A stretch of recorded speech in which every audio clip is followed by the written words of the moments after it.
I like to think of myself as a person who has a moderate amount of luck. And by moderate, I mean sometimes I might win a little bit of money on like a parlay, right? Let's say I bet some money on a parlay on FanDuel, right? Or I might be able to win a few games of rock, paper, scissors in a row. That's kind of where my luck ends. But I know a guy whose luck is about as shitty as a roll of toilet paper, and his name is Trevor Bauer. Now, for my astute baseball watchers out there, you may have heard the name Trevor Bauer before, and that is because Trevor was a very good pitcher in the major leagues. He was a Cy Young Award winner, which is pretty much the MVP award for pitchers in the majors. It's the highest single award that any pitcher can get, so it's safe to say that he was pretty damn good. But anyway, his last team that he played for was the Los Angeles Dodgers, before he was suspended for over 300 games as a result of an investigation of sexual assault. The Dodgers ended up releasing him January of last year. He currently plays professionally in Japan, and the whole reason why I even bring up all of that is because he was on the proverbial mountaintop as far as baseball is concerned. I mean, he was worth, I believe, around like between 50 to 70 million dollars at one point in his career. Now, why do I say he has bad luck? This guy has been accused of sexual assault 4 different times by 4 different women. And I'm not going to go into detail on all of the accusations, but just to give a quick spoiler alert to all of that, Trevor was never arrested for any of this. He was never charged with anything, and he was cleared by all 4 of the accusers. But he has lost out on about $300+ million because of all of these different accusations. Trevor actually speaks about these things, like about these topics, on his YouTube channel. And the latest video that he posted has to do with the topic of today's video. And that is that one of the women who accused Trevor of sexual assault has actually had the tables turned against her, and she has been charged with fraud and 1 count of theft by extortion. Her name is Darcy Adonna Esemonu. Now, I'm sure you're thinking a few things right now. The first thing you're probably thinking is, hey, DeOndre, how is this guy unlucky when you just said that he wasn't charged with anything and he was never arrested? Well, my inquisitive friend, he isn't unlucky from a judicial criminal justice standpoint. He's just unlucky from just a relationship standpoint, like just the types of relationships he's had, and right, like the relationships he's been a part of. He's just been very unlucky, and the women that he has interacted with have all just not wanted to deal with him, and vice versa. I don't know if this guy has an invisible "I'm a sucker" label slapped on his forehead or something, or if he just enjoys being a heel and having negative press all around his name. But time after time, these people have tried to come for Trevor in his pockets. In fact, before this situation with Adanna happened, Trevor was actually accused by a woman named Lindsay Hill, who accused him of sexual assault. Now, Trevor said he was innocent and that she was trying to finesse him out of money by coming up with malicious statements, and he even had text messages come out in court after he sued her for defamation between her and a friend, which, you know, these text messages clearly state her intent and just flat out didn't look good for her at all. Take a look. Next victim, star pitcher for the Dodgers. A text Lindsay Hill sent to a friend before she ever even met me. "What should I steal?" she asked another, in reference to visiting my house for the first time. The answer? Take his money. So how might that work? "I'm going to his house Wednesday," she said. "I already have my hooks in. You know how I roll." Then, after the first time we met, "Net worth is 51 mil, she said. "Bitch, you better secure the bag," was the response. But how is she going to do that? "Need daddy to choke me out," she said. "Being an absolute whore to try to get in on his 51 million, read another text. Then, after the second time we met, former Padres pitcher Jacob Nix told her, "You got to get this bag." "I'll give you 50,000, Lindsay replied. Her AA sponsor asked her at one point, "Do you feel a tiny bit guilty?" "Not really," she replied. Since then, her legal team has approached me multiple times about coming to a financial settlement. But as I have done since day one, I refuse to pay her even a single cent. And if that wasn't clear enough, this chick goes on to another interview, and it didn't help her case at all. Take a look. Joining me now to discuss that is Bauer's accuser herself, Lindsay Hill. Lindsay, I mentioned Bauer's video in which he provided some receipts that, I'm going to be honest with you, make you look like a clout chaser, or I know some people are calling you a cleat chaser because admittedly you were chasing after several high-profile, wealthy baseball players. Trevor says everything was completely consensual. He also released these text messages that came out in court indicating that you had planned the whole thing out. So I want to read some of these texts from you to a friend between the two of you before you met Trevor, this one. Next victim, star pitcher for the Dodgers. Victim is an interesting choice of words. I'm going to allow you a chance to explain yourself. But after you agreed to meet, you asked your friend what you should steal. Your friend answered his money. He says, another one from you to a friend, I'm going to his house Wednesday. I already have my hooks in. You know how I roll. With a screenshot in which you told him, tryouts don't scare me, Bauer. Pick a day and I am there. Here are some more after you and Trevor met up. Net worth is $51 million, to which your friend responds, bitch, you better secure that bag. Your text, need daddy to choke me out, being an absolute whore to try to get in on his $51 million. You say this wasn't a setup. How can you expect anyone to believe that? And how he framed this video, there's several things in it that are not correct. But the root of the problem here is that he is presenting this as one conversation, when in reality he had thousands of messages to choose from, took those, made it look sequential, which it was not. There is no combined screenshot of those things going on one after the other.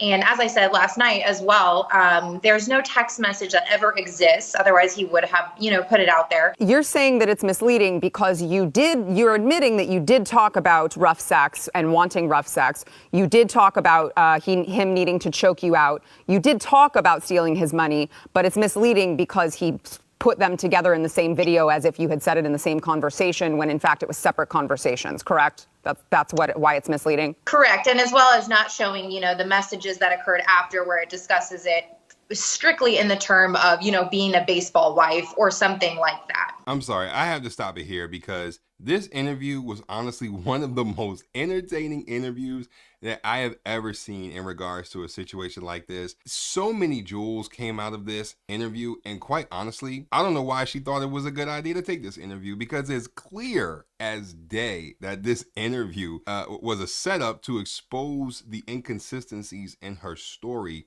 about Trevor, but she has no idea, and it makes her look so foolish. Like, deflecting with the messages being hand-picked, and it almost makes it worse. Like, at the very least, just as bad. If they were from multiple conversations, that means she continued referencing this same plan over and over that she swears wasn't a setup. Shows very clearly here that she's not self-aware at all. I know, guys, I know. I promise that I'm going to get back to the Adanna situation. I know that's probably what you all are thinking right now, but it all ties together. Trust me, it will pay off. I promise. I was more than willing to cooperate with absolutely everything. So you said last night in your interview with fellow Blaze TV host Alex Stein that you said fully prepared to take this case to trial. But Trevor says that your attorneys approached him multiple times trying to settle after all of this incriminating evidence for you was released. Is he lying? I actually have no idea how the settlement came about. Well, I mean, surely you give your consent as to whether or not you want to settle. Yeah, absolutely. And actually is a really big bummer that this case is not going to trial, because all of the evidence that has not been public, including the other accusers and all of those things. I don't want to talk about the other accusers because I'm here to focus on you.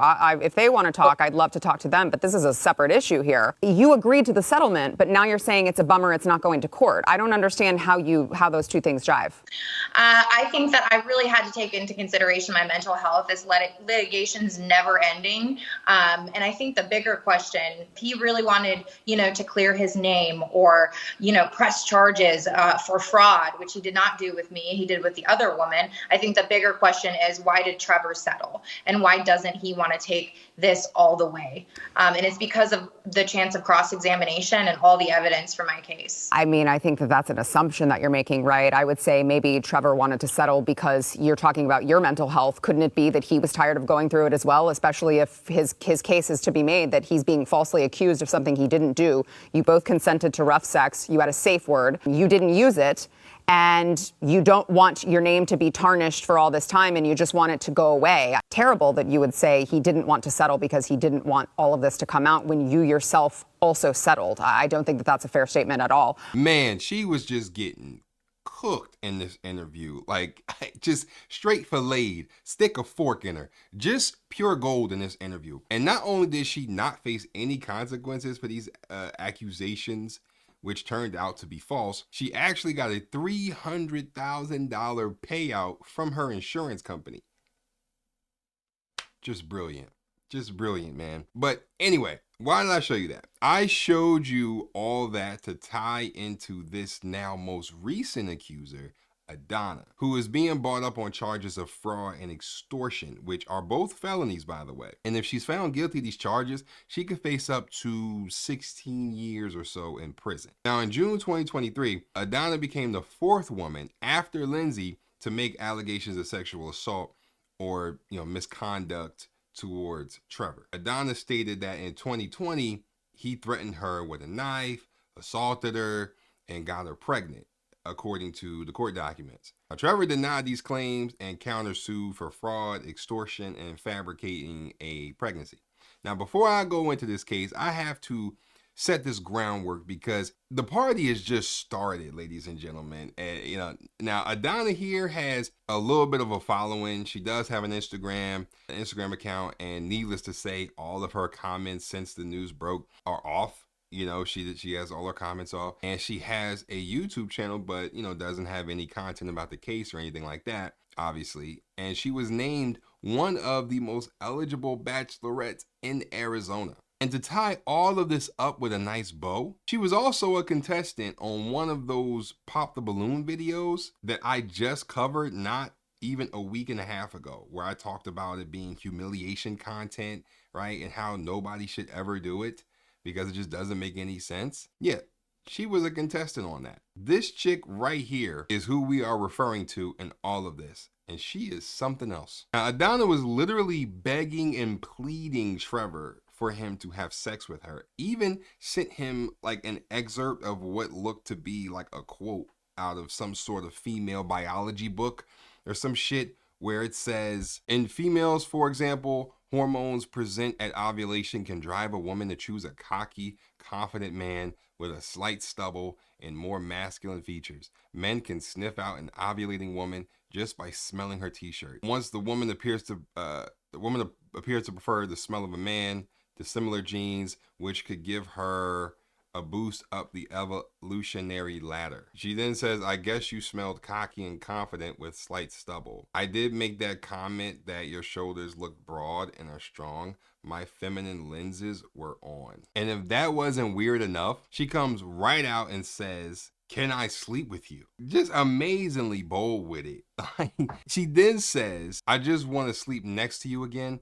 I will be very quiet, promise. And I will sleep through. In the morning, I'll have to leave and I'll slip out without a blink. And then she begs yet again. God, Trevor must have the penis of Rivendell or something. Jesus. But she says, I'm not certain, but can I sleep over there later? I'm not certain if, but can I sleep there? It's peaceful for me. Now, after they slept together, she then asked him for a sample of his sperm.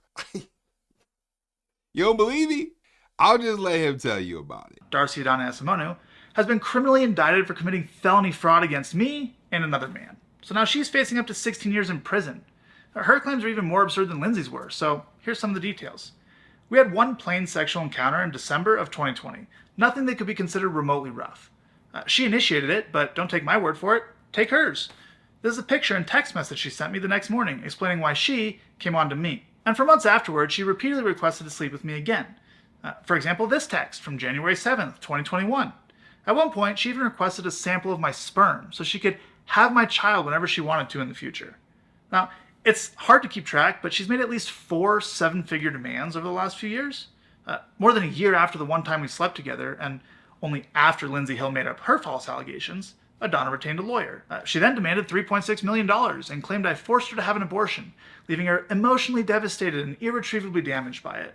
she never had an abortion because she was never even pregnant, and that's corroborated by her own medical records. When I refused to pay her the $3.6 million she was asking for, she made up a bogus sexual assault claim and filed a civil suit against me. In that version of her story, she claimed, for the first time by the way, that there was non-consensual sex, but her texts from the next morning show what actually happened. She also claims that instead of an abortion, she actually had a miscarriage, but that's impossible, of course, because again, she was never even pregnant. Just absolutely wild and crazy shit. I mean, man, what the hell is even on my what the hell is on my hoodie, man? What the fuck? But anyway, man, so obviously he says no to the sperm shit, right? Now, once this happens, Adanna didn't like it, and after Lindsay came out with her story, she said she'll follow the yellow brick road too and say that Trevor forced her to have an abortion. Then Adanna said, fuck it, why not go for the gusto? And said that Trevor assaulted her too. So she joined in on the fun. She was able to find a law firm that was able to take her case, and they tried to hatch a nefarious plan to try and come up with a settlement amount. Great. I appreciate your time and input today, and I'm glad we can agree to $750,000 to $3.6 million as a settlement bracket. As explained on the phone, we will start high and understand the lowest you will accept it to settle at $750,000.